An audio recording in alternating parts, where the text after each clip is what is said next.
Hello and welcome to the Doofcast, a film and TV podcast from Doof Media. I am your host, Scott Daly, and joining me, as always, coming at you live in first-person perspective, it's Matt Freeman. How's it going today, Matt? It's me, Matt Freeman, Scott's friend.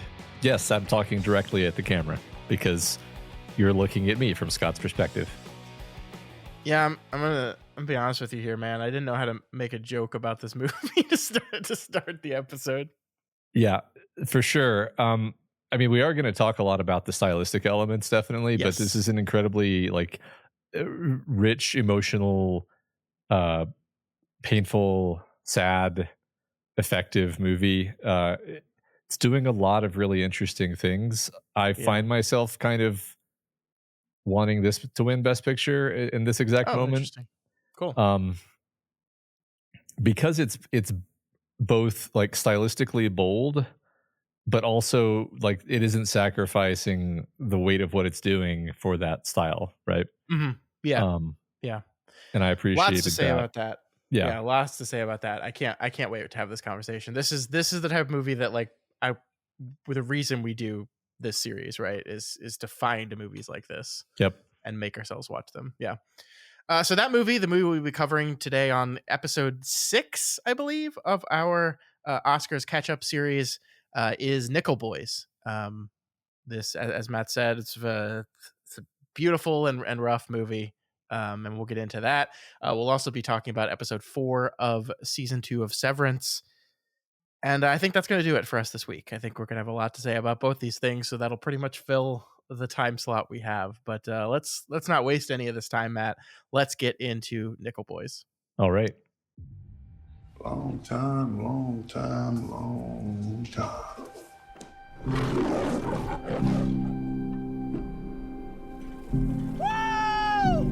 That's it, Al. You're doing great. What happened to that one kid I used to hang with all the time? You don't remember? Remember what? You really don't remember. I don't know what more you want me to remember.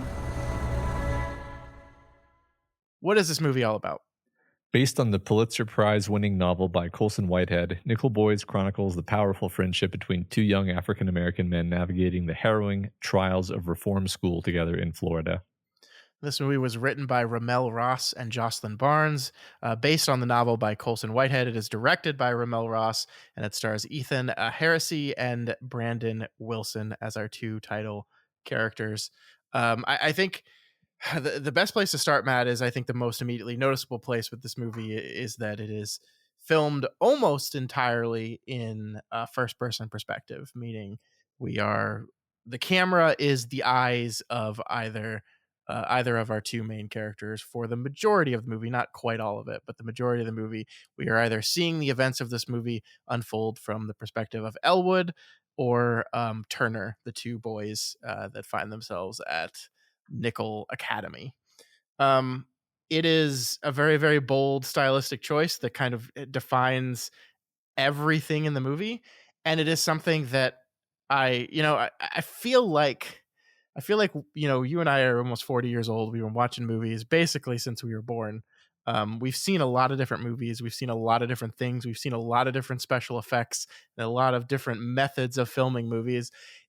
All this to say, for me, it is very rare to find a movie where I have to stop it several times over the course of the film and just be like, I don't know how they did that. Mm-hmm. And there were multiple moments in this movie where I would just had to stop the movie and be like, I don't understand how they filmed the scene. I don't understand how they managed to accomplish this. Yeah. I mean, from what I've read about it, they had to really do a kind of an unusual way of filming where they would film things in long, very long takes. Yeah. From one. So basically, the camera is standing in for one of the boys, and they do that whole take with the boy whose perspective it is kind of standing off to the side, and then they do the other take with the camera in the other position.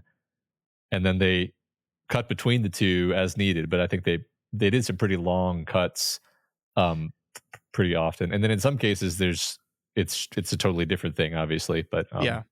No, yeah, I mean, this is kind of a series of oneers kind of strung together in a lot of ways. mhm. You're right, because a lot of the movie, especially before the two boys meet, a lot of the movie is locked in and glued in on one perspective. And we start the movie on Elwood's perspective. We kind of carry most of the early movie through Elwood's perspective. And yeah, like you'll get into a scene, and the scene is just him navigating the world. And since we're all from his point of view, there are no cuts. There's no editing. It's just a camera as the eyes of Elwood as he's looking around and navigating. And that means that everything that's happening right off camera has to be carefully choreographed to time exactly when the camera turns and looks. You could argue, you could make the argument that these two actors do a fantastic job in these roles, but that the camera operators operating these cameras are doing as much of a performance as anyone else is in this movie. I like that thought a lot. Yeah, and again, adding to that, kind of like I said earlier, it's not only does it not get in the way, but I think it amplifies certain things. Like for example, we are writing on Elwood for I don't know, like 40 minutes. It feels Mhm. like Yeah. before the other character Turner. before Turner arrives into the story, and you switch to his perspective for the first time, and it's actually shocking to you because you've barely even glimpsed Elwood's face, like maybe in reflections a few times randomly. Yeah. You barely know what this guy looks like, and then when you finally jump point of view to the other person, it would number one shows you this is going to be an important character, obviously, but I think also suddenly makes you kind of feel what Elwood is feeling in this moment, which is he feels seen. He Yeah. feels not alone. He feels there's another person here who sees me and I see him and we see each other. And this is the uniqueness of their friendship, is all these other people he's encountered throughout the story may have a greater or lesser impact on his life, but this is the first person that he's connected with in that particular way. Yeah. Um, and again, all this is all accomplished through this motif of using the camera in this way. I thought it was amazing. Yeah, beautifully said. I completely agree with you. I mean, this gimmick. This is not the first time this quote unquote gimmick has been used before. Like, there's been plenty of movies out there that have done like the first person perspective thing. I can't. There was like one that was like supposed to remind you of a first person shooter that's like an action film Oh yeah. told. I hated that thing so much. But that, I mean, is purely a gimmick. They didn't wake up one day and said, "Hey, it'd be neat if we filmed it this way." It was definitely this coming together and understanding of, we have a chance to tell this incredibly powerful story, and telling the story in this manner will enhance everything we're trying to say, will shine a light specifically on the emotions and feelings. And I'm going to be completely honest with you, there were moments that it pulled me out of the movie a little bit. There Mhm. were moments where I felt, you know, I think we're very used to the visual language of filmmaking. We're very used to, how do we see two characters interact in a scene and the cutting that goes between that. And this is so different from that, that there were moments where I found myself disconnecting from the characters a little bit.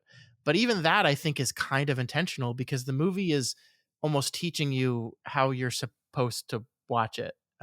Yeah. And I found that by the end of it, by the final moments, where the two boys have escaped the school and are frantically riding their bicycles, like I was so heavily invested in everything, and so on board for the perspectives and everything it was doing, that like it's just the movie just slowly like won me over in that way.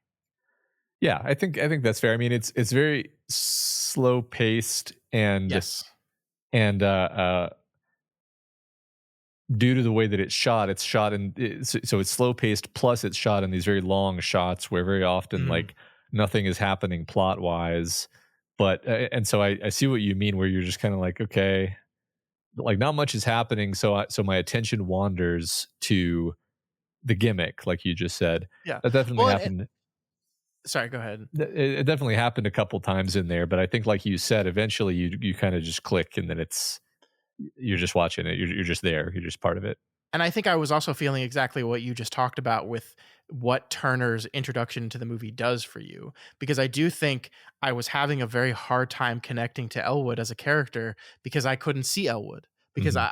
I was just, Elwood to me was just a lens, or just a point in this to view the world through, not a character. Um, and so I was struggling to have a connection to him as a human being in the story. And yeah, Turner comes in, and Turner offers that opportunity to change that and to completely turn that around. And then yeah, suddenly, as you said, you see Elwood for the first time and you begin to understand Elwood. And yeah, I think that all works perfectly. So it's like the part of the movie I was pushing against, the part of the movie that I was left feeling like the movie was losing me a little bit, was, I think, just part of what the movie's doing ultimately. Yeah, that's really interesting. So what I'm about to say might sound like I'm disagreeing with you with what you just said, but I want to frame it in a way where I actually agree with what you said, but there's kind of a yes and. Okay, Okay.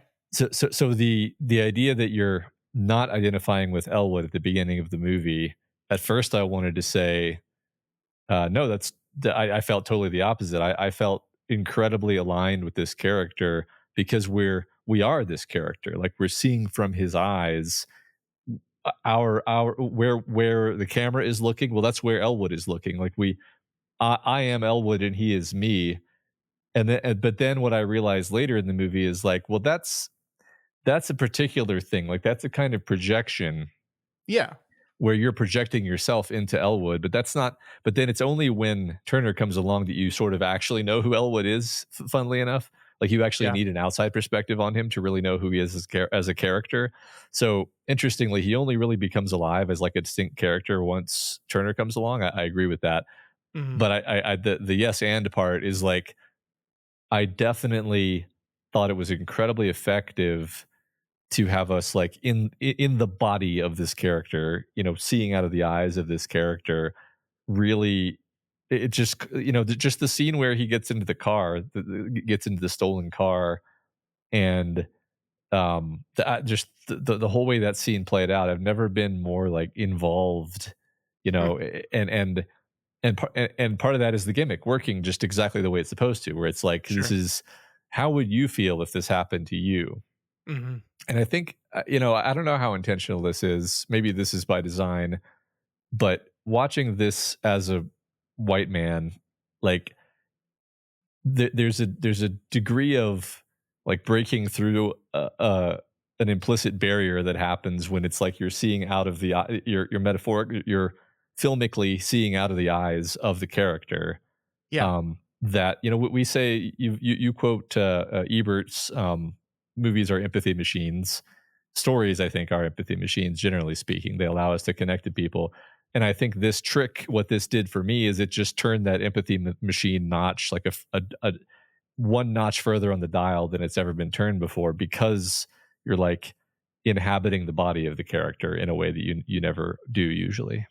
Yeah, I mean, like, neither of us have ever experienced what it is to walk down the street as a black man and see the way people look at you, right? Like, and this movie gets as close as possible to what that experience would be like.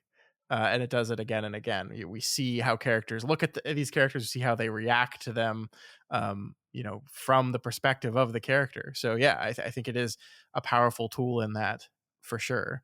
And yeah, I mean, like there are beautifully shot and composed moments of this movie, like even before Turner shows up. Like you're right that the sequence where he gets into the car is great, but the one that really stuck with me is as Elwood is, I guess he's already been sentenced. He's about to be shipped off to Nickel Academy, and we just see this shot of his grandmother cutting cake, I guess, and this monologue she's giving about what happened to her husband. When he was just walking down the street, got accused by some white woman and ended up getting murdered in prison mysteriously. Um, and it's just like it's a shot just like from a distance because Elwood is like on the edge of the room, and it's just this incredibly powerfully performed thing, that the camera is really like like you kind of want Elwood to move forward into that and comfort his grandmother as she's going through this stuff, but he's hanging back, he's staying back, and it's just I just found that whole thing incredibly moving. Yeah, me too. I liked a lot of the stuff. I think that most of this was toward the beginning of the movie, but it's actually kind of sprinkled throughout where it's just the camera is really just showing sort of small little contextless vignettes, like Mhm. the kids are playing ping pong and there's a lizard on the ping pong table. Yeah. And when Elwood is a little child and he's sitting at the table while the adults are playing cards, to me was it to me this is like, oh, this is what Terrence Malick is always trying to accomplish in his films, Hey, now, be to a greater careful. or lesser degree of success. I like Terrence Malick, but like um, Terrence Malick has a way of it can sometimes feel artificial, and this I don't know if it was specifically the gimmick of using the first person perspective, or if it was the fact that we let the shots breathe for longer, what it was exactly. But this worked for me really well in creating that atmosphere and sense of presence and tone, and just really pulling me into the vibe of the movie. Yeah, I mean, I think, and I like Malik stuff a lot too. I think it is part of the gimmick because we're not just observing things. Like the camera is this very powerful character in Malik movies, right? Because it is kind of just silently observing the universe, and it when it focuses in on random, small, mundane, beautiful things that mean something. Sure, in this movie, when that stuff is focused on, it's because Elwood is noticing it. Mm, And as we grow to learn, I think when we get to see the Turner Elwood comparison, like all of this stuff, all of the experiences, all the things that he's noticed, and the beautiful, simple, mundane things in existence have defined who Elwood is as a person and why he is this person that believes so strongly in the system and the fact that the system, and hope for a better future and all these things, all these defining characteristics of him. It's all a mix of what he sees, what his point of view is, how he views the world. um mm, and the same thing on the other end with Turner. And so, like, it is really interesting just to note those moments of beauty, and then to kind of play compare and contrast, and like, what does Turner notice when we're seeing things from his perspective? What is how does the camera behave when it's Turner versus Elwood? And how are those different? And how not only are their characters defined by what we see them do and what we hear them say, but what they look at, what they don't look at. One of the most powerful scenes for me was when Elwood's grandmother comes to the academy in hopes to visit Elwood and is told that he can't, and she just happens to bump into Turner. mm, And there's this whole interaction between her and Turner that ends with her just saying, well, I wanted to come hug my grandson. I can't. So I'm going to give you a hug. And it's just like the way the camera moves and like pans down out of clear embarrassment at the situation, but mm. he but also really wants it because he just doesn't seem like the kind of guy who gets hugged very often. Like, it's beautiful. It's just absolutely beautiful. Yeah. Well, his because especially in his case, his mom had sort of abandoned him due to alcoholism. So Yeah. I'm sure this meant a lot for him. Yeah. That line that just breaks your heart is like, I know my mom loved me. She just loved the drink more. It's like, Yeah. oh, that fucking sucks, man. Yeah. Um, Something we talk about sometimes, but I appreciated the heartfelt depiction of male friendship, Hmm. which is, I don't know, something I like to see is good. I found it incredibly moving. I don't Yeah. know if we didn't say we were doing spoilers, and we haven't really done any like We pivotal always do plot spoilers. spoilers. W- Everyone knows by this point that. we do always do spoilers. I just wanted to flag it before I say the thing I'm about to say, because if you haven't watched this movie and we've sold you, now would be a good time to stop and watch it. Um, but what I was going to say is, you know, I didn't know going into the movie that one of the two men is going to die, Mhm. but as the movie is going, you kind of clue in like, okay, what you actually decide at some point is you decide, okay, Turner is going to die somehow Yeah. because we're following Elwood in the future in these snippets that are kind of scattered around in time. Yeah, these snippets we should say that are visually distinct because instead of being in Elwood's head looking through Elwood's eyes, the camera is instead immediately behind his head, so we were just seeing the back of his head. Yep. But we're told this is Elwood. We see it's Elwood. He goes by Elwood. It's Elwood, It's right? Elwood. Yeah.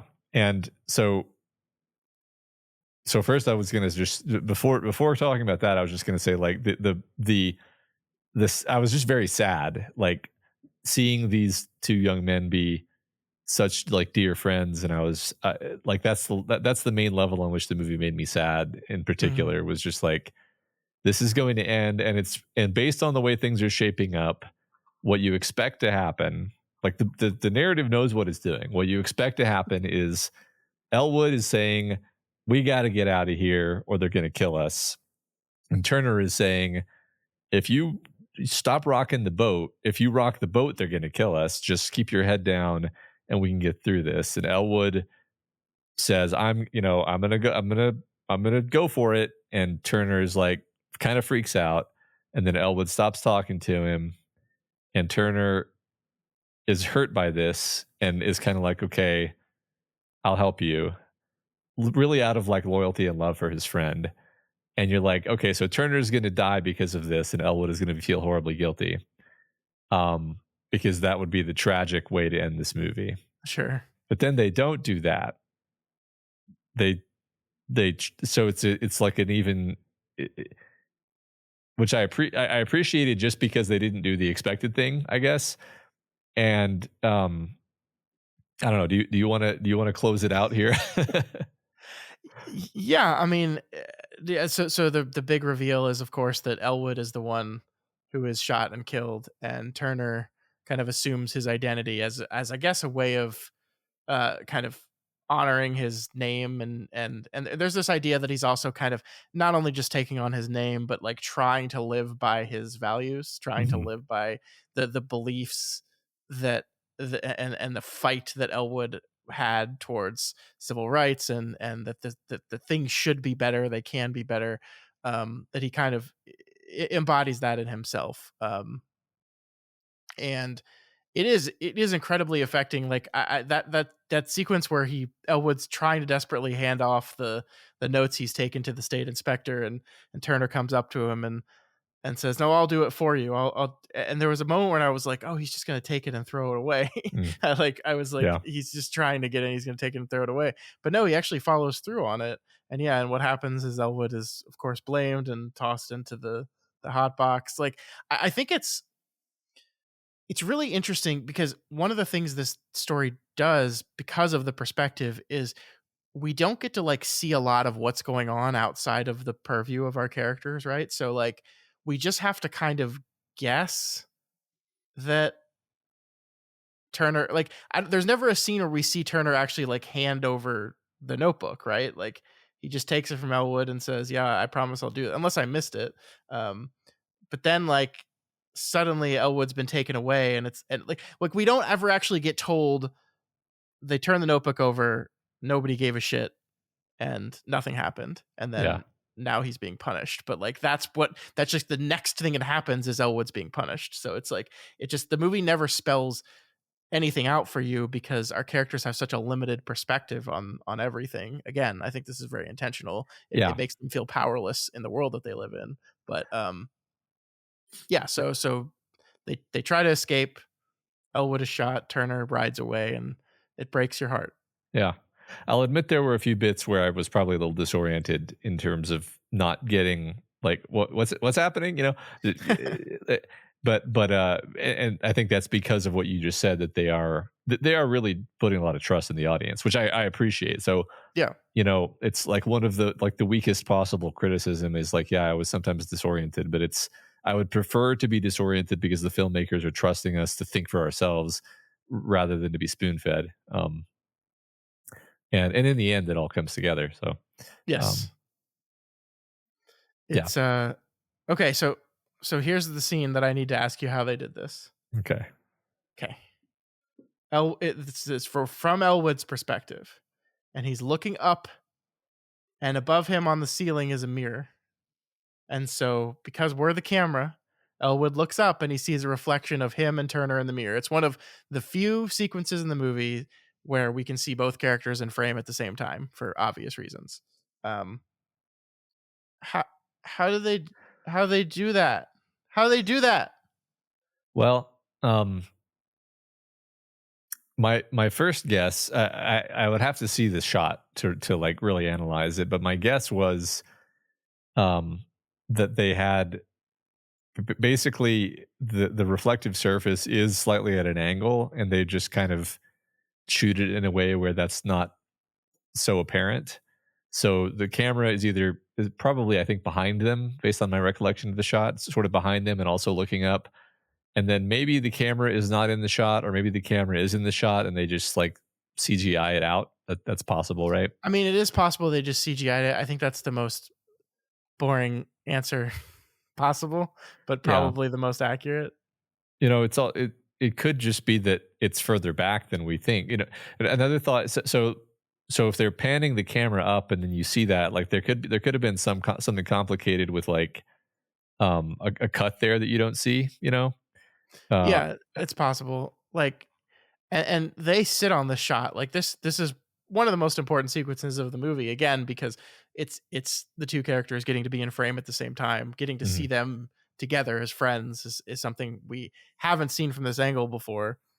So the camera holds on the shot for a very long time. It's like they're having a whole conversation while the whole time Elwood is just kind of looking up, fascinated by the mirror. And the whole time I'm just like, I'm desperately searching the frame for like any explanation for how they did this. Obviously, like they did it right, so there's a Yeah, method to it. But it was one of those I don't know how they did this moments yeah. that I just loved. I can kind of imagine an optical illusion where you have a mirror that's slanted and you've cut it very precisely so that it looks like a square when you bend when you lay it at a 45-degree angle. It looks Mhm. square because it's kind of cut um in a rhombus or whatever. It's just a total guess. I feel like it does have that vibe of being in camera, like not a CGI, but it Yeah, could be CGI. I would be surprised to hear that it was CGI. That the effect was primarily CGI. They might have used a little bit, but I would be surprised if it wasn't just a kind of crazy camera mirror trick like you're talking about. Yeah, Almost certainly was that, but just an incredibly powerful scene too. Just to get to see the two kids together. yeah, Man, this sucks. This is such a yeah. sad movie. This place was real. This was a real school. I mean, it wasn't called Nickel Academy, but it was a real school in Florida that just did horrible. Do you know the school didn't close down until 2011? Oh my god. What the fuck? Yeah, I mean, they desegregated in 66, but like not because they felt like it. They yeah, did it because they had to. And I'm sure they continue to treat people terribly. And it was, I think, like, so there's scenes in this movie of like, Turner, as it turns out, watching the news and seeing that like bodies have been discovered. I think that's essentially what happened at the school, is that like eventually they started discovering bodies, um, and like the whole messy affair was kind of opened up. yeah. But at one time, this place was like the biggest children's reform school in the country, Oh which my is god. fucking terrible.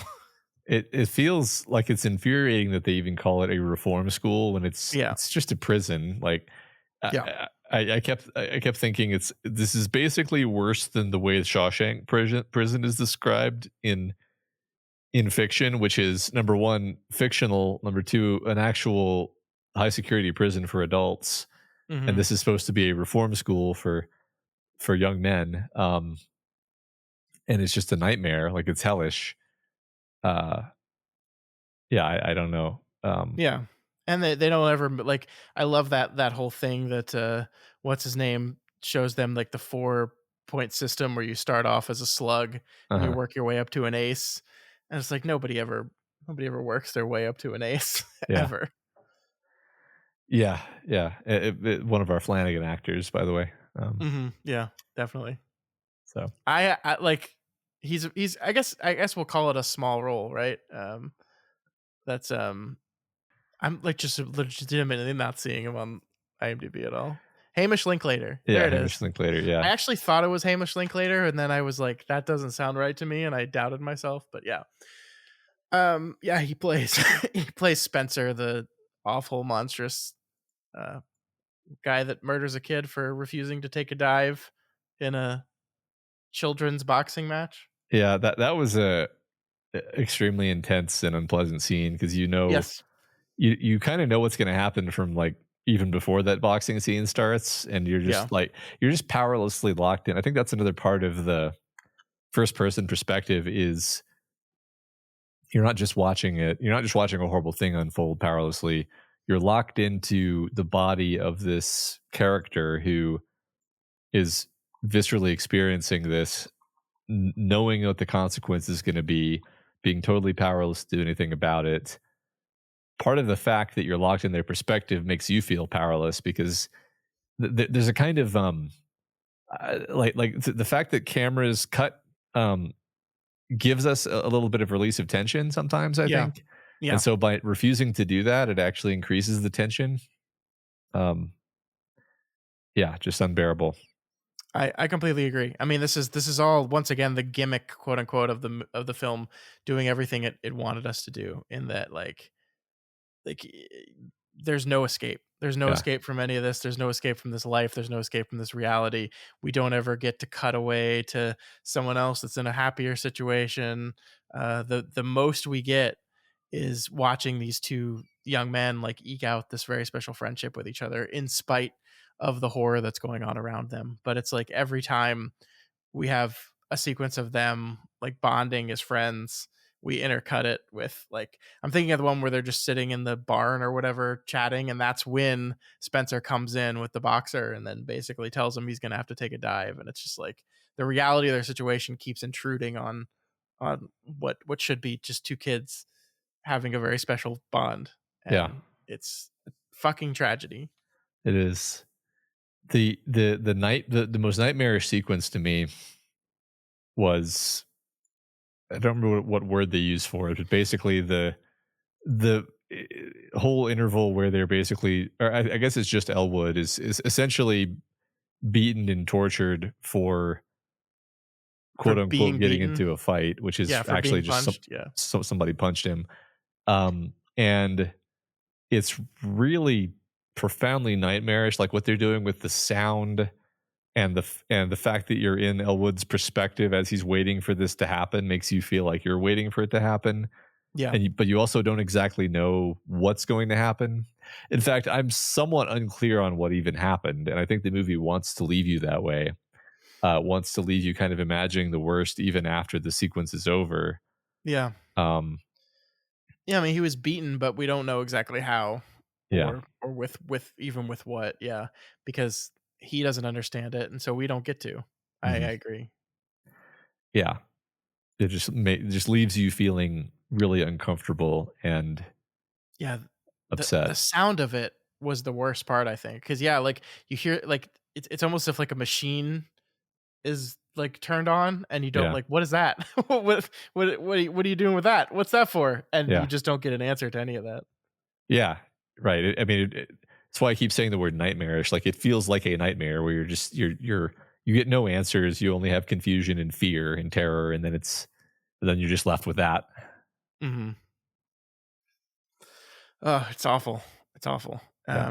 So what do you think like when kind of other than just well not even I was trying to think of like other than just faking us out, like the decision to make adult Turner that point of view being just slightly behind him versus being in his point of view.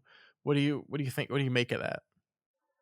Well, first thing I think about is the fact that one of the first times, if not the first time, that we see that perspective is like the moment that Elwood is shot, Hmm. which is, in quote unquote the past. So it's almost like symbolically, what this means is there's a disconnection.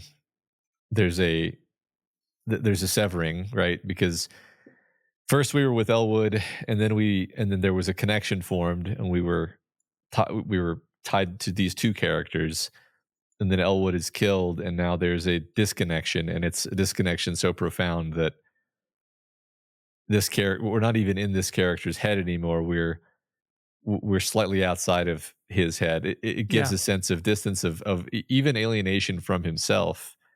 Um, and it's not like he does grow up, grow older, eventually finds love, is married, seemingly has a good life, right? Like maybe better even than we could have hoped for him, given how things started out. But also, I think this darkness does cling to him for a long time. Um, and clearly he's still thinking about this. He's still, the fact that he's Googling these things even in his older age, like we see him with gray hair, still keeping up with the Nickel Academy news. Yeah. Um, I don't know. I don't feel too confident in what I just said. You asked me for my take, and I came up with something, but this is one of those like I don't really know actually. No, ultimately, I think that is what my read on it was as well. Because I agree with you. The first moment we see the camera jump back to the behind the head sequence is right after Elwood is shot, and so it is almost like we are visualizing how the experience has broken something Mhm. and pushed us the viewer and the kind of the omniscient eyes of the character have been forcefully pushed out of that point of view.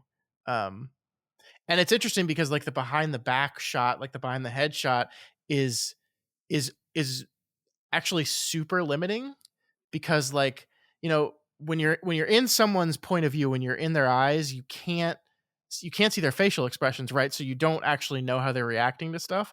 But because you're in their eyes, you can see, when their head turns, when they look down, when they look away. Like right now I'm thinking of the conversation at the bar he has with Yeah, Sneaky Pete or whatever his name is. yeah, um and if we were in his point of view from like first person perspective, I think while still not being able to see his face, you think we maybe would have been able to read him a little bit better there. And because we're just pushed to slightly behind him, it's an incredible scene. But like we're just like, I don't know what this guy looks like. I don't know what he's thinking. Like this person is talking to him. Does this person even know he's going by Elwood? Like this is the stuff I thought about in retrospect. Once you learn the twist, is he talking to him as this is Turner I'm sitting here and talking to? Does he know he's going by Elwood? Like, cause he asked for him for like a business card at the end, right? Because he wants to come to work for him. And it's like uh, an incredibly powerful moving scene. And yet we are so far removed from what's going through Turner's mind in that point, because all we're seeing is the back of his head. totally, 100%. You miss out on all of the eye and body movements that Turner would have made it, and also I think the character is Chicky Pete actually. Um, Okay. Thank you. close Uh, enough, right? So yeah. you also kind of miss out on a sense of connection with him. It's a very because instead of him looking at you, i.e., the camera, he's looking at the face of the guy in your whose head you're looking at, and Yeah. it feels very awkward. It's a very awkward scene. It's a very disconnected scene. It's a very the only thing you feel from Turner is like, I don't want to be having this conversation, and I want to get out of here. Yeah. And this is awkward, and I don't really want to be talking to this guy. Partly because this is incredibly depressing because he's using me as an excuse to fall off the wagon and start drinking. Um, Gosh. and partly because he reminds me of this time in my life that was incredibly traumatic for me. And then finally, because I just know that he's going to ask me for something at the end of this conversation, which he does. Um, uh, but yeah, no, like I thought that was a really interesting sequence because it's where it falls chronologically and how it functions narratively, you're just dwelling in the fact that, like, it's not like well, at that point you still think it's Elwood, but basically you're thinking like, yeah, so Elwood did escape but is still carrying around a ton of guilt and sadness about his past, and Yeah. this intrusion of the past back into his life just kind of shakes him up. Yeah, and I mean, I think it also just the basic most boring narrative function is it also kind of sets us up for a climax where uh Cheeky Pete asks him like, "When did you get out?" And his response is like, "You don't remember?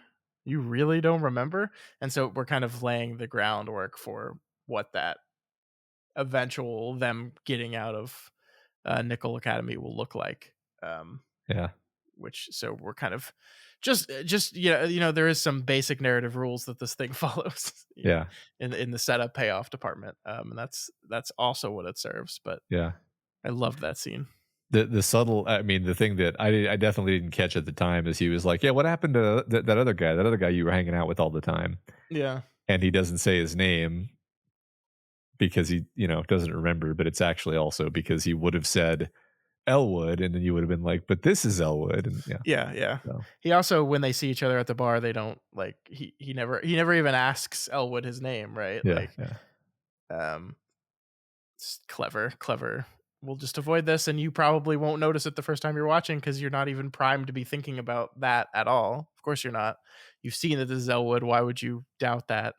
Um, did they do a little thing in there where, like, I only just saw this movie and I saw it once, so I don't have it stored in my RAM, but, like, do they do a little trick where, like, the actor, gives him a hug or whatever and then steps away, and then he's been replaced with the younger actor who played the character in the past timeline? Is that kind of a thing they do? I can't remember. Or am I Possibly. making this up? Well, I'm not sure. There's a lot of like interjecting of stuff throughout this entire movie, mm, right? It's like the very early in the movie is when we see from the perspective of, as it turns out, Turner sitting in the boxcar of the train on his way north, right? Like there's a shot of that pretty early in the movie, and we don't even fully know what that is or what it means yet. There's a lot of intercutting and things mixing in amongst our scenes here, so I could believe something like that, but I don't recall it myself. But it's very mm. possible. Yeah. I mean, I feel like this is a movie that it will be very painful to rewatch, but it almost demands one because of the Yeah, density, and the amount of things that are going to seem totally different when you have recontextualized them by knowing where things are going. yeah, Um, yeah. I mean, I just can't get over, like, this is uh, sadly, like, we had not heard this particular story before, but like the history of our country and any country is filled with stories just like this, right? Of, the most vulnerable members of our society, kids, young adults, being horribly abused and taken advantage of by the system until they die. Like, is a story we've heard a lot before. And so I feel like this would have been a powerful, moving movie had it been filmed the traditional way, but I don't think we'd be talking about it like this if it wasn't, right? Like, this is, as you said at the very beginning, it's a gimmick, yes, but it's a gimmick that was done with purpose, with direction, to create something wholly unique and powerful. Like, this is, I don't want to downplay this at all, because I think this is one of those moments where it changes filmmaking a little bit going forward. Again, like, we've done the first person perspective thing before. We've never committed to it in this way. And I'm not saying like we're going to have a big string of like first person point of view movies. But like, this did something that I feel like young directors watching this movie will take this and put it in their toolkit, and we'll see plays off of this and extrapolations off of this movie and this style going forward into the future. yeah, you can even just imagine like particular shots that this movie really pulls off, or maybe, even if a movie doesn't go for the whole first person gimmick, they do steal that idea. I totally agree with that, because Yeah. I don't know, like, it's so, I've never heard this director's name before. Um, it's Ramel Ross. Mm-hmm. Screenplay is also by Ramel Ross. Yeah. And yet it's this incredibly assured, uh, style, and I just blown away by it actually. Um, Yeah, I mean he's I believe like made a couple movies that got some interest. I think Hale County, um, which was filmed like very documentary stylish, was one.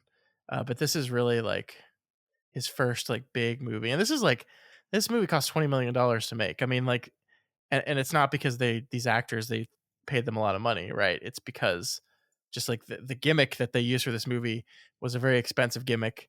It took a lot of work, as you said. They had to film scenes multiple times. Um, from start to finish, and when in oneers something messes up, you have to spend a lot of time choreographing them. It just seems like it was a pain in the ass movie to shoot, but it's so beautiful.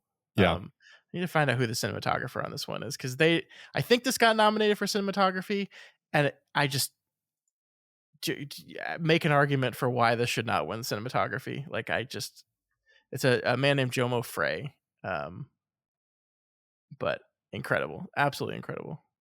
yeah. So I think it's actually only nominated for writing adapted screenplay and for best picture, um, which sort of tells you it's not going to win best picture, because normally if something wins best picture, it's because it won like 75 other things. It's definitely not going to win best picture. Yes, unfortunately, unless something very crazy happens. So do you know why it only, so $23 million budget, it only made 2.6 million at the box office? Is that just, because of the kind of movie it is, or Yeah, okay, essentially. yeah, yeah, I don't think it got like a very big marketing push. I think, was it Amazon that I think bought this movie? So this movie premiered at Cannes, I believe, and was pretty divisive. I mean, you and I really like this. Um, I'm glad that we both have a similar opinion on this thing. But coming out of, I believe it was Cannes, it was met pretty divisively. There were people that just didn't like the gimmick, didn't think it worked, thought it was boring and slow, and the first person perspective took away from what would have been a powerful story. Um, so it was fairly mixed reaction, and I think that mixed reaction maybe kind of caused the studio to balk a little bit and not push it as hard as they normally would. I mean, like, it's kind of weird to me that a movie like this spent $20 million, because I just don't know if a movie like this ever gets to $20 million, even if you have a relatively aggressive marketing push behind it. It's just like not the kind of movie that attracts a wide audience, even if it should be. But I mean, I think that the hope here is probably that post Oscars drawing attention to it, it has a little bit of legs. I hope so. yeah. Me too. I want the cards of all the critics who thought that the gimmick didn't work, and I'm gonna. Do you know in Boy Scouts, if they catch you like using fire inappropriately, they take your like I am allowed to use fire card and they cut a corner off of it. And if you lose 4 corners, then they take your card away and you have to like earn it all over again. I want to take a corner off of their critic cards for that, because I couldn't disagree with that sentiment more. It's like, no, it adds to the movie. It accomplishes something I've never seen before. Why would you want to just do it the normal way and sacrifice that? I don't know. I don't know. Yeah. Whatever. I mean, I will say it's got like a 90% on Rotten Tomatoes, so like critics wide had a different feeling, but yes, I'm not gonna take their card away, but yeah, Yeah. I'm not going to take it away. I'm just going to cut one corner off. They get 3 more yeah. strikes. Well, here's one. It's Peter Renier from Film Week, who says, just because the director has shot it this way does not mean this was the best way to shoot it. Okay, Peter. Okay, Peter. Fucking sneaky Pete over here. Yeah. Anything else you want to say about Nickel Boys? Like I said, so we started this project. We watched Wicked. Didn't really like Wicked very much. We watched Amelia Perez. Did not like that movie very much, although I think we were kind of conflicted about it. And then I feel like since then it's been like a slow ramp up into our vibe. We really enjoyed Conclave. Um, what was after Conclave? Was it Honora? Was Honora? I can't. Yeah, it was Honora last. Yeah, it was Honora, which I loved Yeah. Honora. Then the Then the Substance. Substance, which was a rollicking good time. And now we're here at this movie, which is just absolutely beautiful, a masterpiece, I think. So, I'm liking this crop of Oscar nominees now. Yeah, I'm no longer considering telling you that we should call this whole thing off. Yeah, I'm enjoying it too. Speaking of which, kind of semi-related before we move on to Severance, but have you been following what's been going on in the Oscar race? Because it's quite crazy, actually. Not particularly. So, our favorite movie, Amelia Perez, got 13 nominations I when remember the that. Academy Award nominations came out, and you and I had kind of an existential crisis at this, and how could this possibly happen? Well, I don't think we're gonna have to worry, Matt, because essentially what happened is one of the leads of that movie, Carla Sofia Gascon, who plays the titular Amelia Perez, some tweets of hers surfaced from years and years ago. By that I mean 4 years ago, where she said some very racist things about Islamic people. It's very very racist, and for whatever reason they were missed at the time because I don't know, she wasn't a very well known actress at the time. They were also in Spanish because she lives in Spain.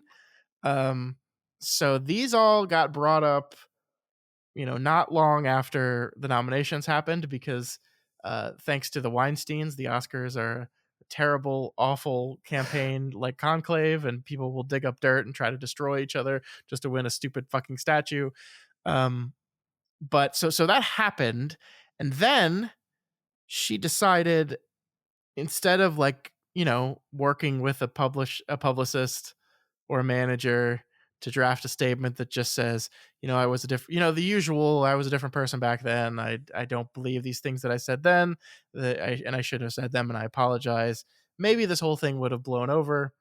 Instead, she booked a interview on her own without the studio or Netflix or anyone being involved, with, I believe, like CNN Spain division, and went on like an hour-long rant about how all of this was just done to destroy her, and basically doubling down on everything she said and showing no remorse or anything for any of it.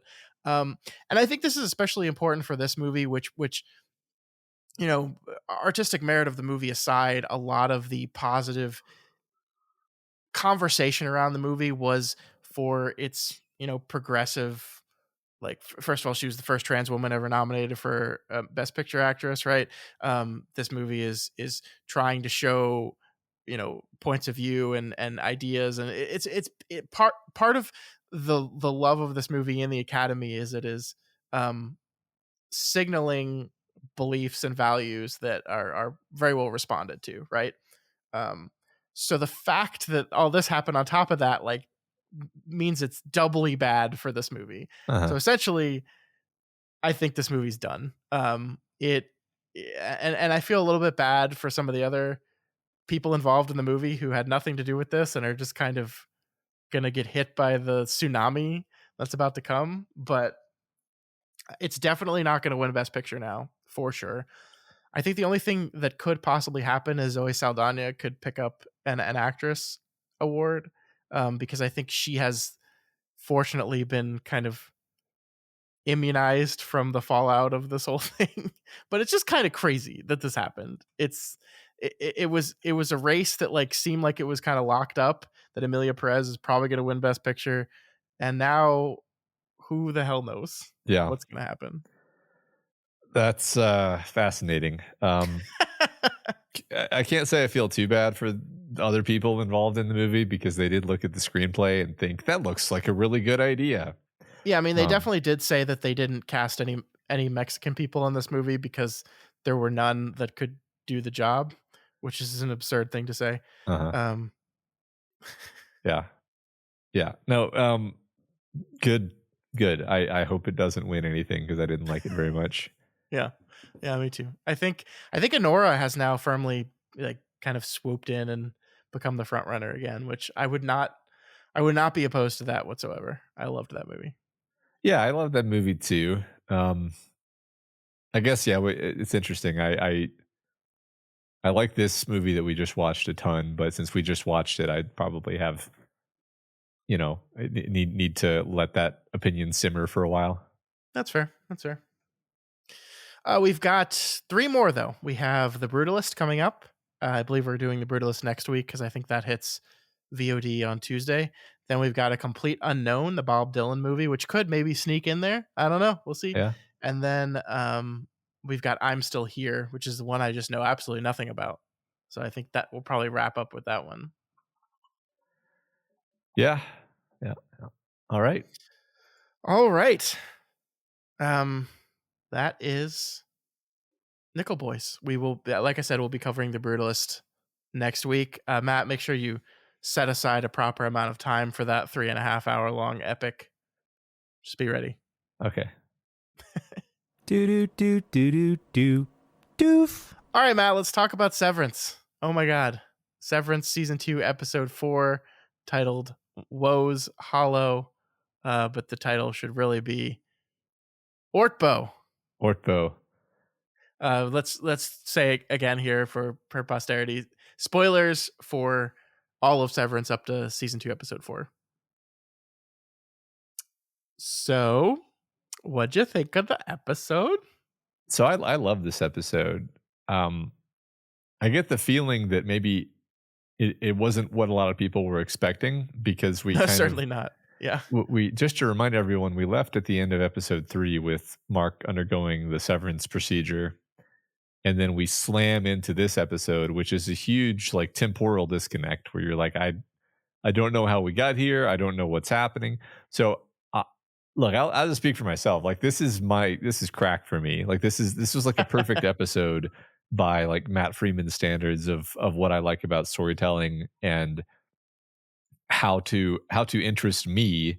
Where uh, we're we're keeping things moving real quick. Like I think one take that I saw, which I really agreed with, was like the thing that Severance has learned about quote unquote mystery box storytelling is, look, people are going to figure this shit out. Okay, you can't string us along on the mystery of is Helena for a whole season. You got like you once you give it to people, they're going to figure it out, and then you've got to do the reveal and then move on to the next thing. And so this episode was great at that, where it felt like it just feels like the plot is going so fast in a good way. That's usually the complaint about television is the opposite. It's like, man, we're really trudging through this plot here, but no, it's like we did. There are so many things in this episode, I don't even know where to start talking, Scott. Like there are 7 different things we could talk about, and each of them would take like 10 minutes, so we could easily talk for over an hour on this episode. I'm not even exaggerating.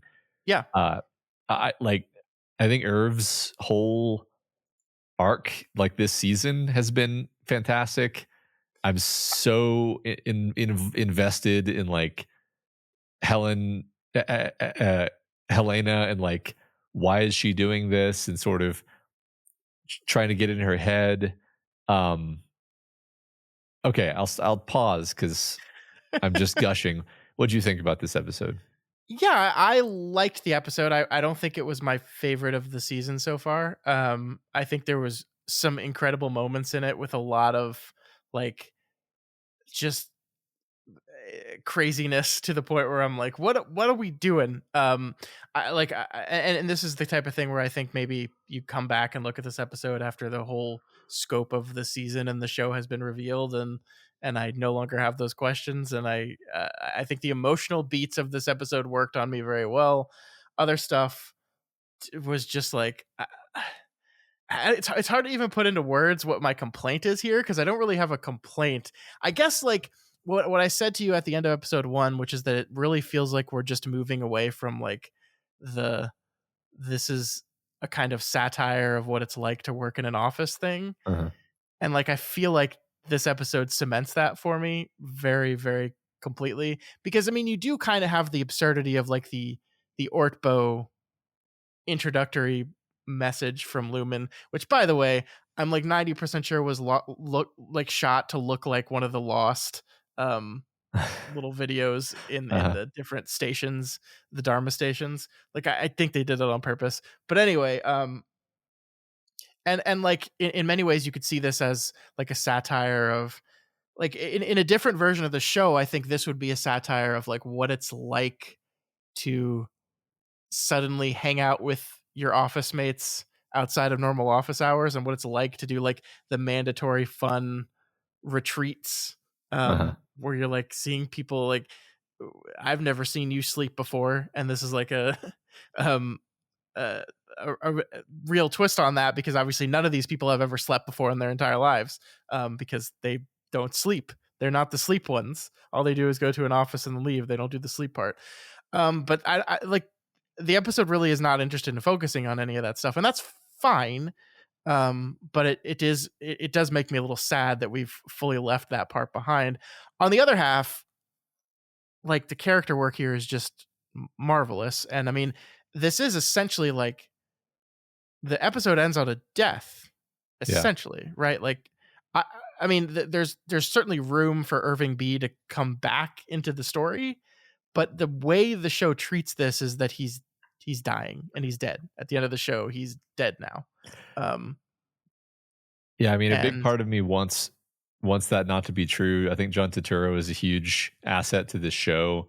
well, I mean, Um, that's the great thing about the way they've set this up is they can yeah, kill Irving B and they could still have John Turturro as a presence on the show in some form or fashion. that's true, and it also leaves you with this like hope that, well, maybe Irving, or Irv can have a future. Because I mean, one thing that this is one of the few shows while out where I will say that like the idea that nobody can really completely die uh is good, like because it keeps drama in play, Mm-hmm. like the fact anyway.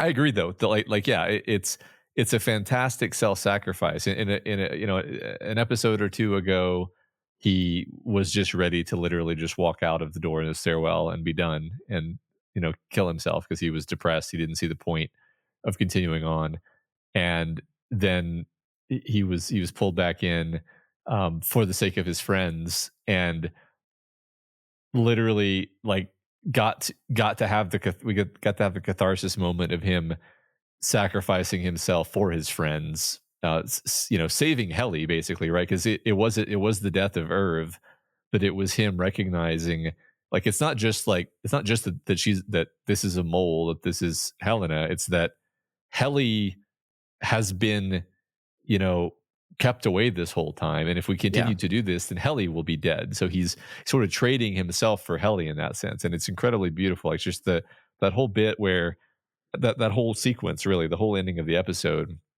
it's incredibly powerful. Him sitting there holding Helly when she first wakes up. And I love the smile he has in his face when Milchick is berating him, and John Turturro just has this like I I I know you're about to just wipe me out and I'm gonna be gone, but I got you. I Yeah. finally I won. I I was won. right Yeah. and I won. And he's got this like fear. He's like furious. He's like intense, but he's like smiling under that, and it's so good. Um, I think one of my favorite line reads in the entire fucking show is, "Yeah, Seth, do it!" Like the triumph on his face when she says, "Seth, just do it," and he responds, "It's perfect." yeah, Um, it's like it's so perfect, and yeah, I mean, I agree with you. Like his moment of victory. Um, do you think there's so I read there's a lot of meaning being pushed into his final words to Dylan. So Dylan like is on top of the waterfall and shouting down to him, "I'm sorry, I should have listened." And he says, "It's okay, it's all okay. Just remember, hang in there." Uh, Um, is he giving him a clue towards something? Like the problem, I hate that my brain does this because like it's sapping the scene of the emotionality to immediately go like, "Ooh, but what's the puzzle part of this actually?" It's like, uh, no, I don't want to. I don't want to do the puzzle. I want to sit in the emotion of the scene of him saying goodbye to his friend, essentially. yeah. Yeah. Well, I think the answer to that is that they're one of the posters in their new non-torture oriented break room is uh uh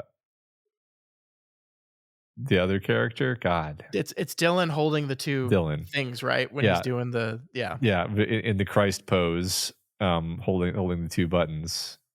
Um, and So is he hidden something behind the poster? Is that what we're meant to glean from this? I've heard people say that. My thought is like, well, maybe he's hidden something behind the poster, but maybe it's just a reminder that this protocol exists, or that there are other ways to solve problems. I Yeah. mean, especially because we're seeing literally that they're somehow suppressing Helly's appearance, Yeah, the which Glasgow block. the Glasgow block, which is funny because we're playing with the rules, right? Like we thought the rule was, yeah, there's the severed floor, and you go down to the severed floor, and your severance is activated. But like, I don't know about you, but like, I just assumed that there was like those dog invisible fences where there's like an electric field where the dog crosses the edge of the yard and it gets shocked. I just kind of Mhm. assumed that was it. Like there was some kind of radio signal um associated with the elevator and the exit door, and if you move past that point, then your chip turned off. Like I thought that's what it was, but it's like, and maybe that is what it is. So like I maybe think that. that is still what it is, but this Glasgow thing is like a specific like override of that central thing. So but I guess it matters that, well, again, it's the kind of thing where it shouldn't be shocking, but it's like, oh, so you can sever or unsever somebody essentially at any time, Yeah. which we kind of already knew, but to be confronted with it again, it's like, oh, like this is actually a pretty, this is yet another of the dark sides of Severance, where it's like, no, you're volunteering for a lot more than what you realize, because they have incredible power over you. Um, I do wonder how like, how they convinced the Audis to do this thing, because I mean there was like a part of me, maybe this is just why I didn't enjoy the first part of the episode as much, because I was so confused and confounded that I was convinced that like this got to be a trick, it's got to be like some VR thing. Like did they really just like take these four people, get their Audis to agree to just go several days without existing, and then just deposit them in the wilderness to possibly freeze to death? Is that really what we're doing here? And it seems like the answer is just yes. Um, but so maybe not. I don't like, so like when we see so many fucking questions. So when we see like the doppelganger weird kind of versions of them, what the fuck is that? Is that like, do we have like holograms now? What is happening? I have no idea. They could be robots. Somebody pointed out that Ortbo is an anagram for robot, for whatever that's worth. They could be. I think I saw somebody said that they were just body doubles, like just people that they hired. That Which would be insane. That'd be that an that insane thing to do. weirdly, that seems to me the least likely. But it's like that doesn't. It's not like I have a better idea. Like so, they made animatronic robots of these four people for this exact to just stand there creepily and stick their arm out and I point. mean, the thing is, essentially, we are in a world in which everything else seems to be like a skewed version of our world that is like maybe 20, 30, 40 years ago. But there's also this thing called Severance. Uh-huh. Um, and now it's like there's also this thing called Severance. Also, there might be doppelganger clone robot Uh-huh. actors as well. And Yeah. it's like, What? Huh? Okay, so on that, let me step back, because like my feeling and interpretation of these things is more like I feel like Severance is really at its best when it's doing like surrealism, more so than like science fiction that you're supposed to um cerebrally analyze and figure out. Like I really Sure. for me personally, I don't think of it as science fiction so much as like a weird surrealistic fever dream kind of um world that it doesn't quite make sense, because it's like Kafka-esque. Like you don't this is why you don't ask why Gregor Samsa wakes up as a cockroach. It's like, look, that's just what we're doing with this story. In the same Sure. in the same way, that's the level on which I approach the weird doppelganger things. And I'm not saying like, oh, why are you asking these questions? Like, okay, obviously the show does weird things, knowing that you're going to ask about the weird things. But I'm kind of like letting the weirdness wash over me. This is just my Sure. approach. Yeah. Um, I guess my only counter to that would be like, what if the entirety of the metamorphosis was set up so you're asking the central question of why did Gregor turn into a cockroach? Which is like, there's a mystery box at the core of the show, right? Which is, what's going on? yeah, Like, what are we doing here? What is Lumen? What are they trying to do? What is macrodata refinement? What is whatever protocol that he's working on? What does it have to do with his wife? Like, these are all questions at the core of what the show is. And I agree with you. Like, I like surreal. I'm for that. But I also can't help it in a show like this that is trying to play in the mystery box. It is tough when stuff like that's just thrown out. yeah, Um, of course, of course. Maybe it'll all make sense. I it could, anticipate sure.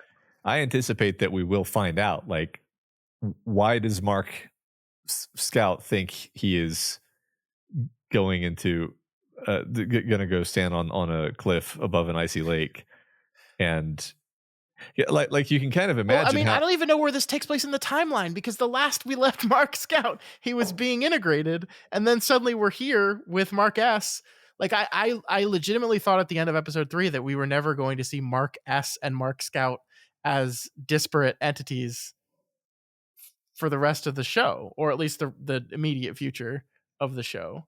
Mhm. And then we're immediately thrown into this thing where here's Mark S again. Now there's like, I think that one moment that after he slept with Helena, as it turns out, Uh-huh. that she kind of morphs into Miss Casey, aka Gemma, that might indicate like perhaps the reintegration is just a slow rolling process that doesn't happen immediately. That might be where we're going, but man, it just completely disoriented me. Yeah.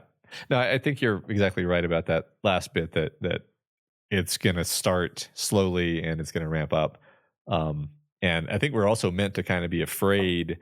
It's meant to remind us of what was happening to Petey, where Yeah, he was hallucinating essentially, and ended up wandering, in a bathrobe into the street and dying. So it's like this.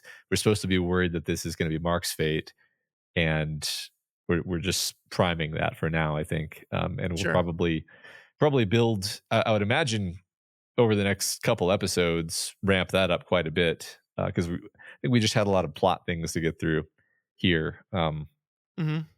The most stressful, intense scene of this entire show for me so far, the entire 2 seasons of the show, has been the firelit uh, uh, storytelling session, and the awkward the you can tell this has been directed by Ben Stiller, because Ben Stiller has an uncanny sense for like awkwardness and cringe Yes, yes, and socially, and like the subtleties of social interactions. That's really Ben Stiller's genius, actually, and that's where a lot of his comedy comes from. That's why he's so good at comedy.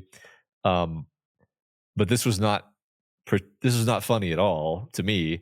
It was awkward as hell that like Milchick is reading this parable, And Helena has this reaction, which, so my interpretation of Helena, I'll insert this in the middle of this, is that Helena is as much of a victim as anyone, while simultaneously being a perpetrator of wrongs. Like, I think this is kind of the thing we're doing, is that yes, she grew up in this crazy cult. She's sort of the scion of this crazy cult.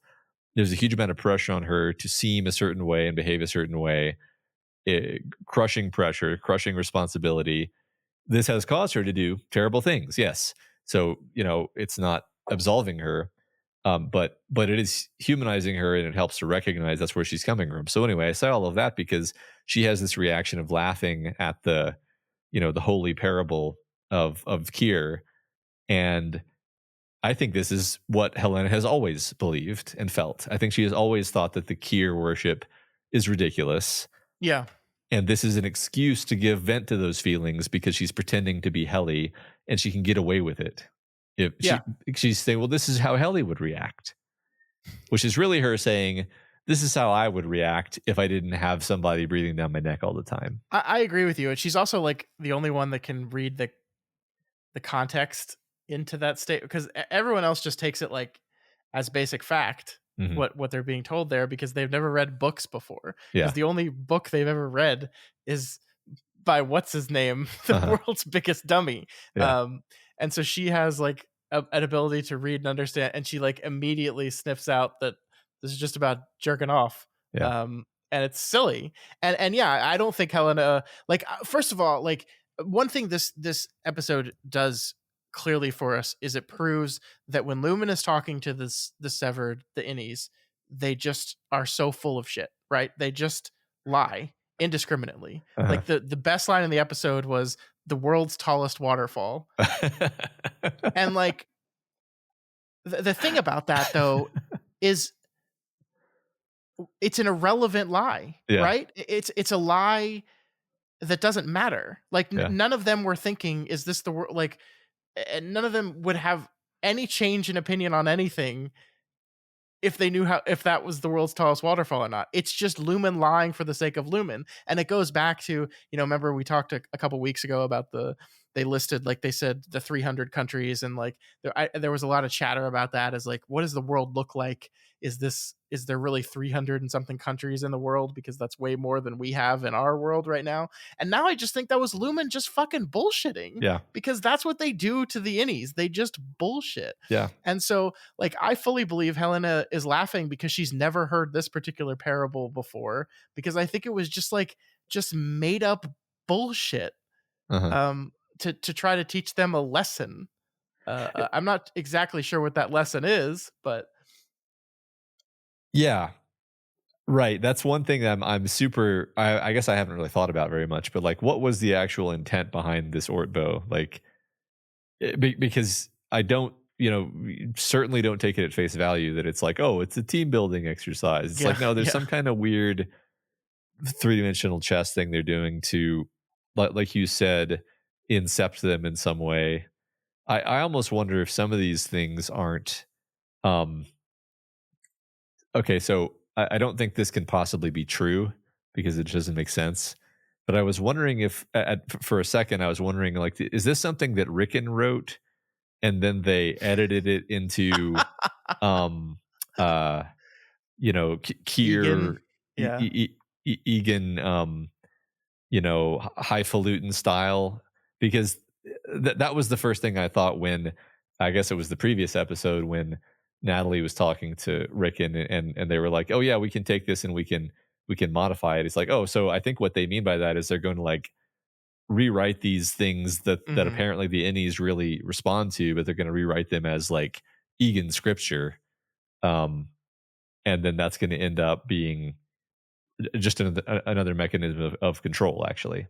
Yeah. That they're co-opting. They found something the innies respond to, and then they're going to just co-opt it and say, yeah, this is also us. I agree that's going to happen. I don't know if that's what this was. I mean, I actually read this really great interpretation of the story that I don't think shines a light on like necessarily what they were doing with it, but just I think fits really well. So the interpretation I had was essentially this idea that like Egan invents this twin brother to basically foster all the blame for his misdeeds, in this case masturbation, right? Mhm. And so like obviously with these people, like sex is some like weird fucked up thing for whatever reason, Yeah. because they're crazy. um and so he invents this brother so he can foster the blame and the responsibility for this thing he does onto his brother, and then I didn't do that, he did that, that was him that did that, and so he suffers the consequences of doing that.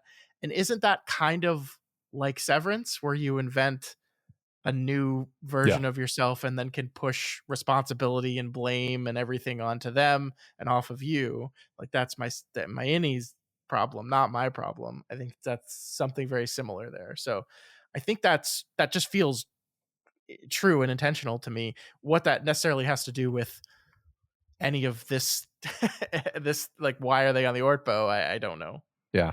So I love that. This harkens back to something you said a while ago about like the fact that Severance talks about the nature of self, and like is Mark S and Mark Scott really different people? Is Helly and Helena really different people? Actually, that might be a better example because they seem so much more wildly divergent. But this episode caused me to have a shift in perspective around this, where it's like the characters themselves are thinking about this question, because I think Helena is like desperate to not desperate to be free of this stifling narrative that she has been born into. She Yeah. doesn't want to be Helen Egan. She just wants to be a person. So she has the opportunity to do that. She says, I'm going to do Severance. They're going to create a version of me who is free of all of this. She's going to be free. She's going to be so happy. She's going to be so grateful to have been freed from the burden that is my existence. And then what does this ungrateful Heliar do? She immediately tries to not exist anymore. And what does this say? Like, what does this say to you if you're Helena and you think that you're granting yourself this like freedom and reprieve? I think that you would be furious at Yeah. at what exactly, kind of at yourself, kind of you might be confused. You might be like, oh, so maybe this is just who I am. Like maybe I just suck actually, and there's not like a person who would be happy if they were free inside me. I just thought that was that recontextualization of going back to the very first episodes of the show, the conflict between Helena and Helly. I see that all in a completely different light now. Yeah. It's really cool. I completely agree. I agree with your interpretation that like Helena is a horrible victim. Now, yeah, I mean, let's be clear here. Like, she sleeps with Mark S on false pretenses. That is Yeah. essentially sexual assault, right? So, Right. not great, not a great choice. I think that does some damage to how sympathetic we are going to be to her character in the future. But like, I totally agree when she says things like, I didn't like who I was out there," and the double read interpretation is just, this is just Helly are like being honest about realizing that she was an Egan, right? Uh, Um, but no, I think this is just Helena legitimately just saying, I don't like that me.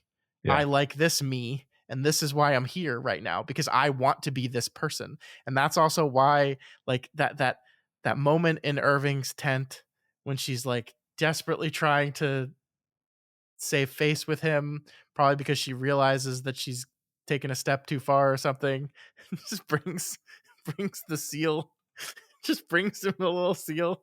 Uh-huh. Um, but she like she tries because she doesn't want to ruin it. She doesn't want them to find out. She doesn't want this to all collapse because she likes this.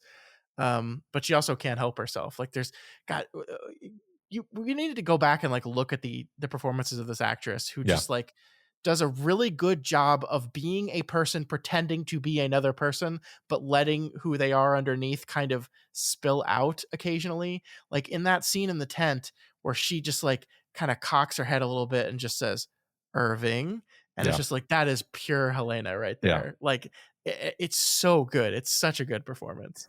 It's incredible. Yeah, like it's great because the whole season part of your mind, I'll speak for myself. Part of my mind has been like, maybe she's not. Maybe this actress is just not as good as I think she is, and she's just n- like okay. So what I keep thinking I'm seeing is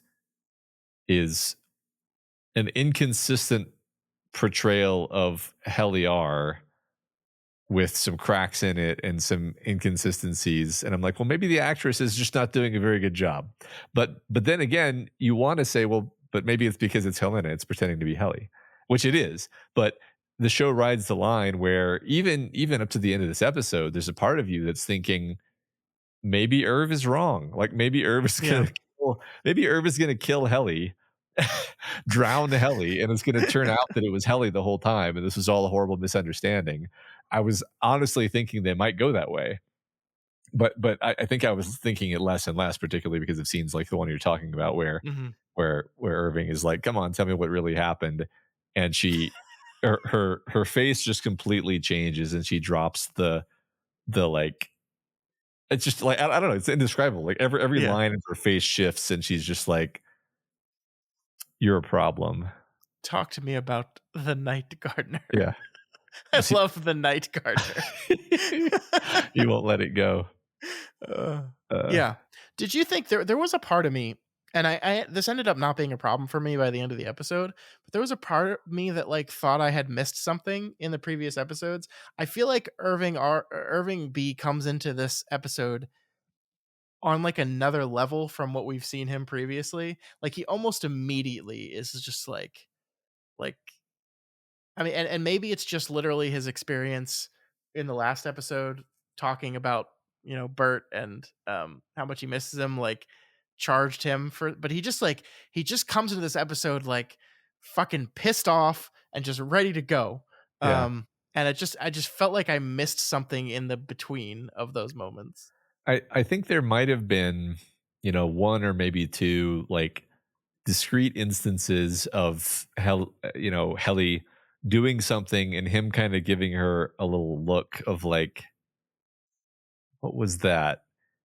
And that's what we're meant to be tracking essentially. Yeah. I couldn't even point them out honestly, but I feel like there was at least one other than the Night Gardener moment where he he was suspicious then, and possibly even it's debatable when he formulated his theory of like she's an imposter, but definitely when he wakes up from his dream, it's like firm in his head.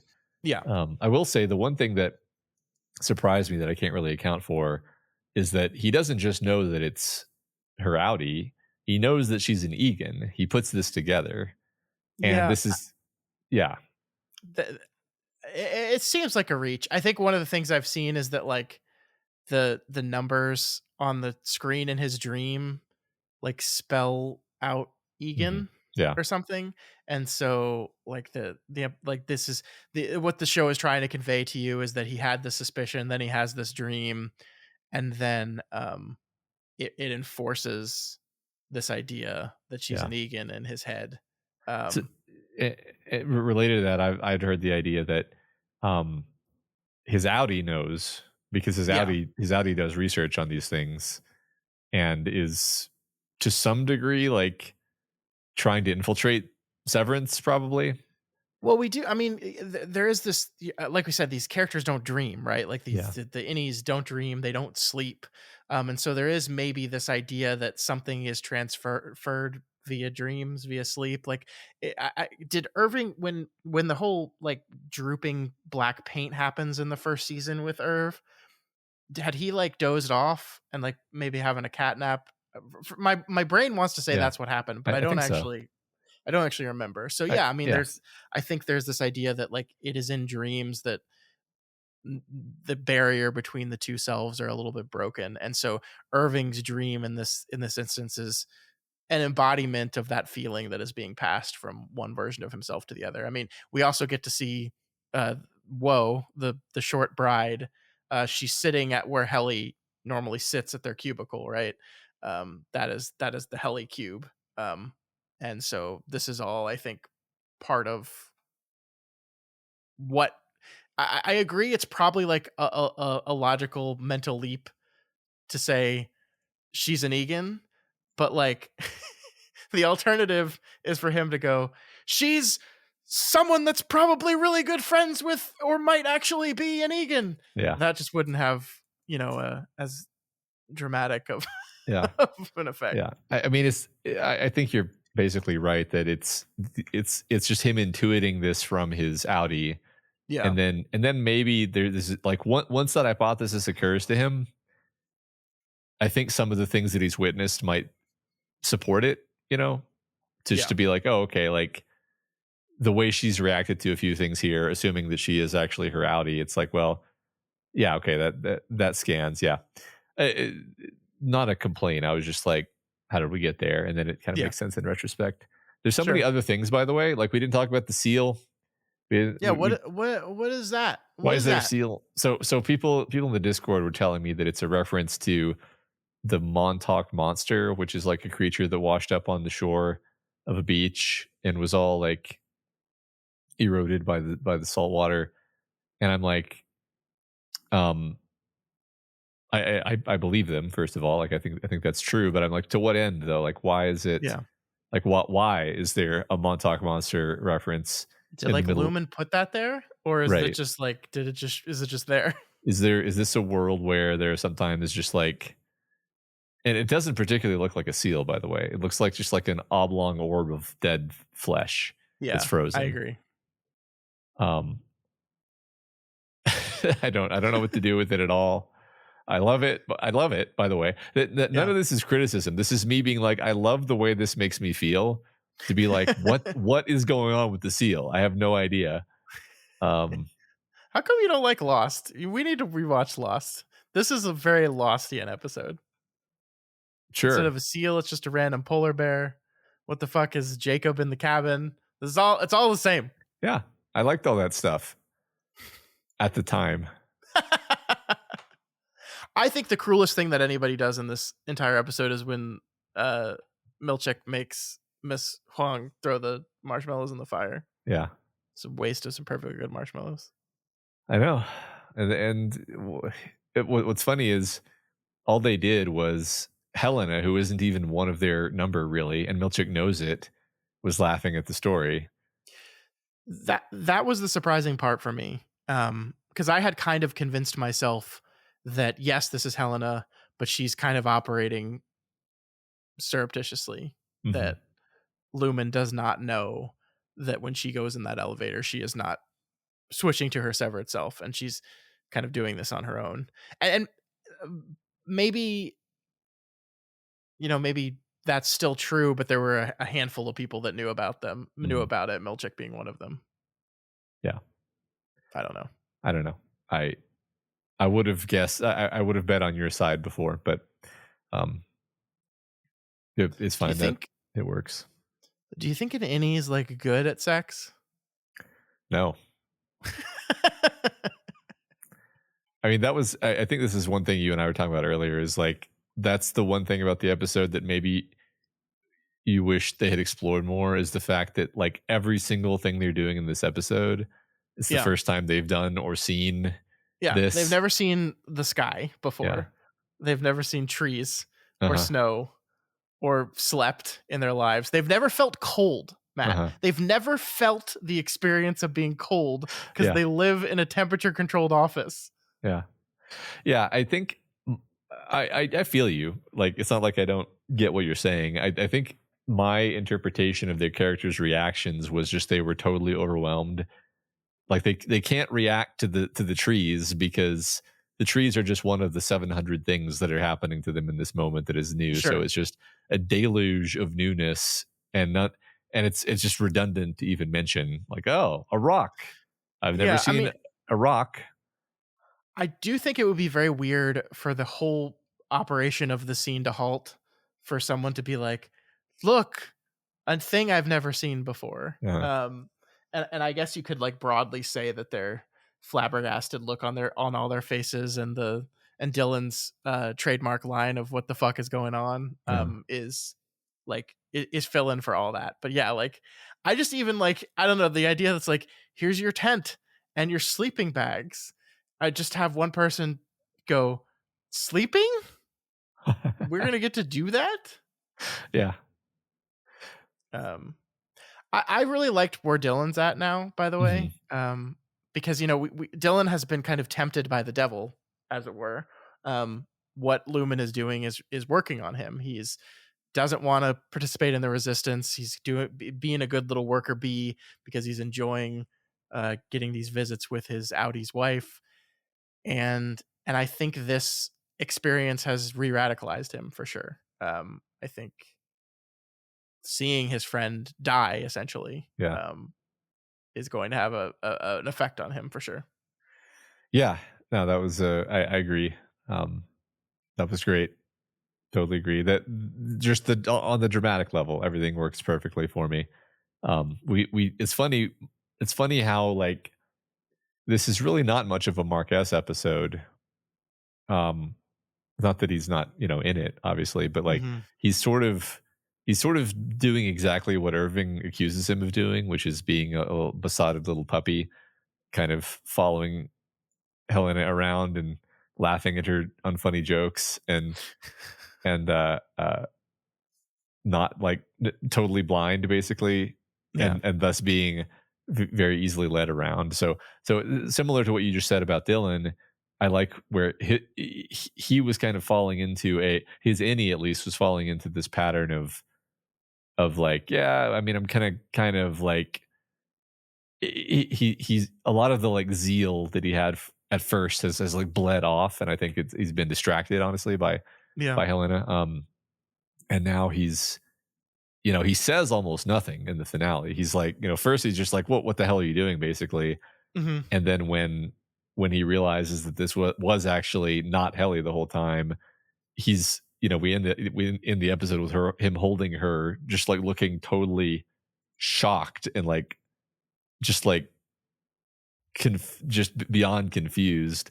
Yeah. I just can't wait to see where we go with that. Yeah, I hope we kind of get, so the kind of the formula for the first two episodes is we had a complete innie episode, right?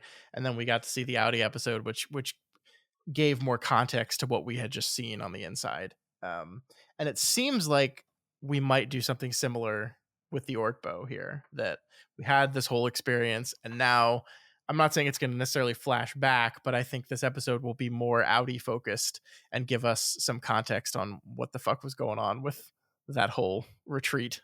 Yeah. Yeah.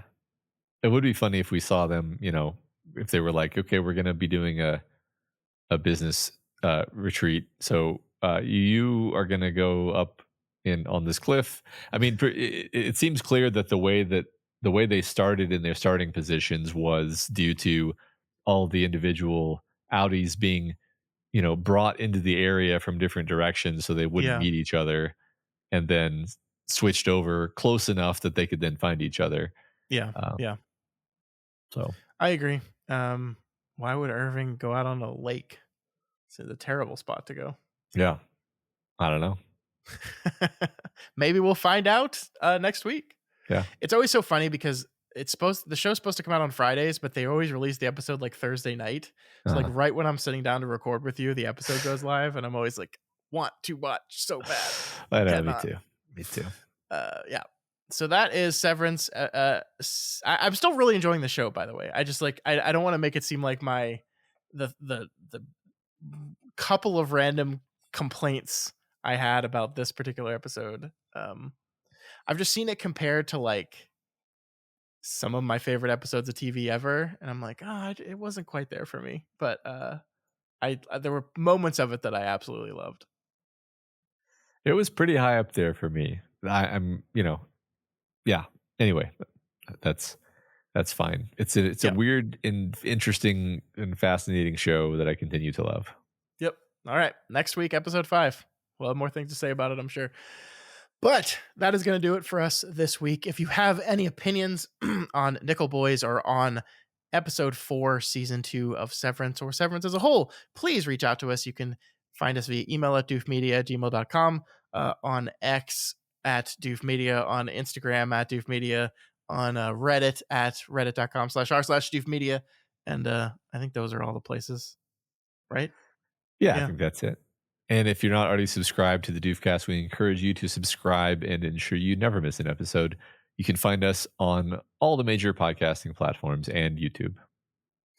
And if you like what we do here and want to support us, please consider becoming a patron of Doof Media. Head on over to patreon.com/Doof Media and pledge at any of the available levels there for a whole bunch of cool stuff. You can just, take pleasure in being part of the community, but also we have bonus episodes, we have ability to vote and things, and just kind of join in. So check that out. That's right. We'd also really appreciate it if you would give us a rating and review on Apple Podcasts. Every review does help us get more exposure and introduces new people to the content that we make here. All right, folks, that is it. Next week, The Brutalist. It's going to be a long one. 3.5 hours. It's going to be brutal. It's going to be brutalist.